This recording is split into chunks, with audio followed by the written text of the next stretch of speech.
like probably a really long story short, she was not a nice person. And got worse and worse. And like by the time I actually left her, which was sort of 19 years, I was 38 when I actually left.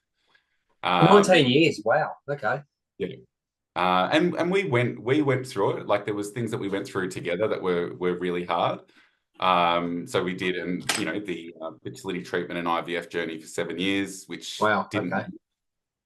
Um, and we bought and sold houses. We had animals and deaths of So animals, and you live that standard, I guess we call it standard family life that people live, yeah, go to work, do this, do that. Yeah, cool. yeah, yeah. And through that marriage, what I call it is sort of, it was death by a thousand cuts. She really did break me down to a shell of a human. And I think the one thing that I tell people that they get really surprised of who I had actually become, because a lot of people that know me don't know that version of me. Like, I like to talk. You can, your watchers and listeners will know I like to talk. Yeah. So the last 3 years we were married, I wasn't allowed to talk. So unless I was spoken to.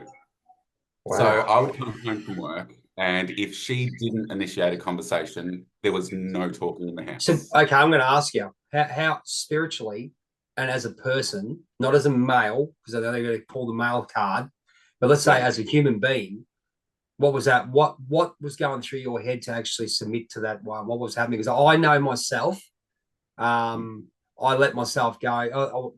Basic people pleaser, and I just, well, Mm-hmm. whatever reason came through, and I know where it all came from. I've acknowledged all that. Yeah.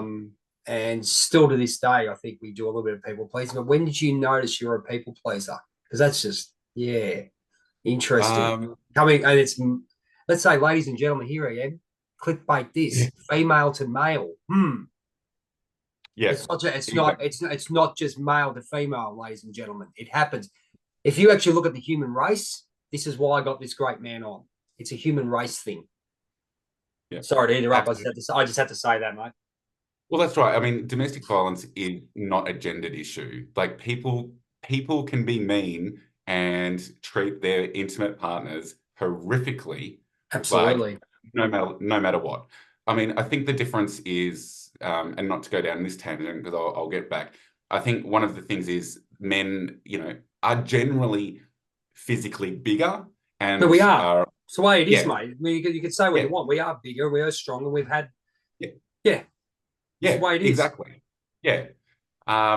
So, and the thing is, I was also, as I said, also married to a man who also was abusive, and I understood from a female perspective how scary that is when they threaten you Absolutely, it can be. and Yeah. I threaten mean, your life.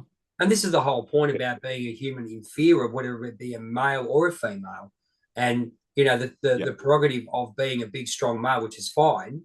But, yeah, we know people manipulate situations where, and as I said, again, whether it be, I'm yeah, using the word human, yeah. that can manipulate a situation, and but we'll talk about how why it happens to us. But you keep going with yours.